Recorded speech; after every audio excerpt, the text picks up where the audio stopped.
Imagina que você é um pré-adolescente ou adolescente aí aos seus 13, 14, 15 anos de idade, morando na casa dos seus pais, você acabou de ganhar um PlayStation 5 de Natal, tá ali convidando seus amigos para casa, tá curtindo, quer sair com a namorada, etc, tá curtindo a vida, sua máxima preocupação é você fazer os seus deveres de casa, estudar, fazer suas provas e sair com os amigos, certo? A partir do momento que você está nessa situação, eu acredito que a sua maior preocupação financeira vai ser ou a mesada que você vai receber dos seus pais, nem acredito que exista mais mesada, acho que hoje muitos pais dão ali um cartão de crédito com um certo limite para os seus filhos poderem gastar com o que eles quiserem, mas obviamente você quer fazer o máximo disso, então as suas maiores preocupações vão ser o quê?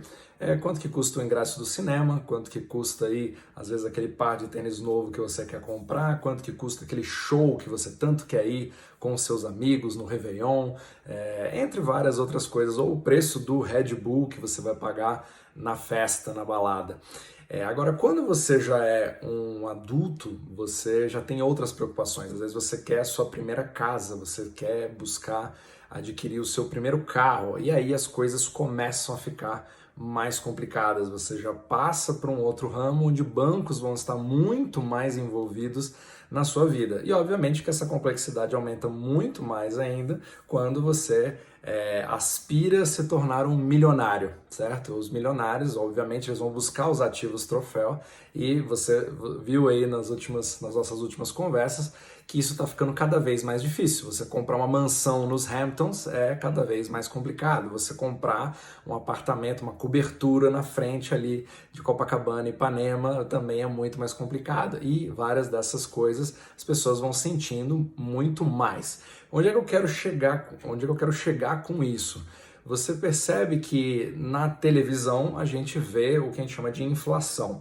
E isso nada mais é do que um índice que é selecionado por políticos. Essa é uma decisão muito política e muito mais manipulada do que você imagina. Então eu vou, obviamente, se eu sou político, eu tenho um certo interesse, né, em me manter no poder e eu quero que os números fiquem cada vez mais bonitos. Então eu vou me reunir ali com o meu comitê, eu vou ver a lista de produtos, né, a base de cálculo de como que você vai calcular a inflação. Como é que eu vou falar para a população que aquela vida deles vai ficar tantos por cento mais caro do que era no ano passado? Eu vou fazer, obviamente, não posso inventar do nada, mas eu posso fazer uma seleção de produtos. Às vezes o café subiu 12% e a água subiu 3%. Então acho que a água me interessa um pouquinho mais, esses 14% pode ser muito acima. Vamos pegar uma média ali, talvez dê 6, 7, mas a gasolina subiu mais de 80%, né? Então, vamos criar um índice de inflação onde eu não tenha energia, custos de energia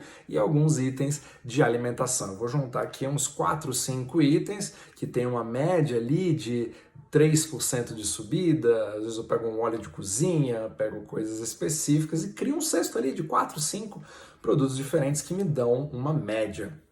E você vai perceber que essa média é o que a gente chama de IPCA e os seus derivados, certo? Nos Estados Unidos é o CPI, que é o Índice Oficial de Inflação. Mas quando você começa a entender que na vida real a coisa está um pouco diferente do que você vê na televisão, porque você olha na televisão e está ali, ok, 6%. Aí você vai abastecer o seu carro. Só aqui no Brasil, onde eu me encontro no momento, eu já vi uma subida de praticamente 80% do que eu mesmo via esse ano. Eu vi matéria-prima para a indústria subir, como madeira, por exemplo, subir mais de 300%. Eu vi vários outros bens de consumo subirem de forma astronômica. E as pessoas estão sentindo isso no bolso, obviamente. É ali que te alerta mais. Elas estão começando a ver uma disparidade cada vez maior. E é aí que eu quero chegar no meu assunto de hoje, que é a inflação, na verdade, ela é um vetor. E o que significa um vetor? Você percebe que a sua sensação de inflação depende do que você aspira a encontrar na sua vida. E é por isso que algumas pessoas vão sentir mais do que outras. Então, aquela criança, ela não vai ligar para nada, aquele adolescente ali, ele só vai ligar para o preço do Red Bull. Agora, se o preço do Red Bull triplicar de valor, você viu o que aconteceu com o preço do Red Bull na balada? Então, é mais ou menos assim que funciona. Só vai alertar quando dói no bolso daquela pessoa específica. Mas como que começa realmente a inflação? A gente falou da a impressão ou digitação de dinheiro, de moeda, de papel moeda dos bancos centrais.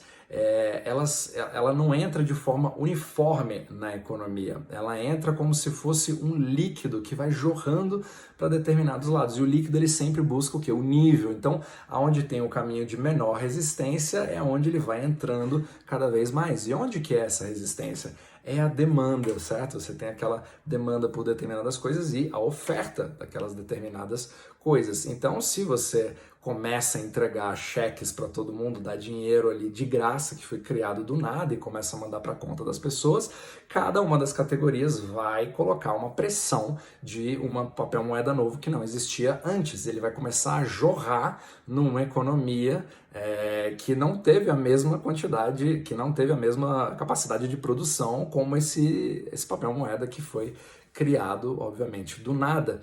E aí que você começa a sentir a inflação. Então, se você começa ali pela classe mais baixa, ela obviamente está buscando o quê? Garantir comida na mesa, quer pagar algumas coisas mais básicas, você vai ver itens básicos subindo. Agora, onde você mais vê a subida é simplesmente nas classes mais altas. Você vai ver que apesar de você tem a classe alta, digamos assim, que joga aquele outro jogo que eu falei nos outros capítulos, ela se torna um grupo onde quem está dentro nunca mais sai e é cada vez mais difícil de sair, e quem está fora, obviamente, quer entrar, mas é muito mais difícil de entrar. E por que isso acontece? Porque os bens que mais têm esse vetor, que não é uma coisa linear, né? Então ele vai vindo em várias dimensões ao mesmo tempo, que é essa água, certo? Essa corrente de papel moeda, a inflação, que na verdade você vai ouvir cada vez mais eu falar sobre isso, que é o índice M2, que é esse que realmente mede o quanto você sente isso no bolso, e o IPCA acaba sendo uma grande mentira para você sentir um pouco melhor. É ele que vai jorrar cada vez mais nos ativos troféu, naquelas coisas que já eram caras, mas que ficam mais caras ainda, porque a dificuldade dela acompanhar a produção de papel moeda é infinitamente menor, e também o desejo de se obter aquilo é infinitamente maior. Então você acaba tendo o que a gente chama de choque de oferta, e os ativos troféus são o que mais tem choque de oferta. Eu posso aumentar a demanda por 30 vezes que eu não consigo produzir 30 prédios em Nova York, não consigo produzir 30 vezes mais ouro, não consigo produzir várias outras coisas escassas. Então você percebe que algumas pessoas demoram mais para sentir aquilo e outras já sentem imediatamente. E eu vou falar muito sobre o M2, é uma coisa que você não ouve muito falar sobre isso.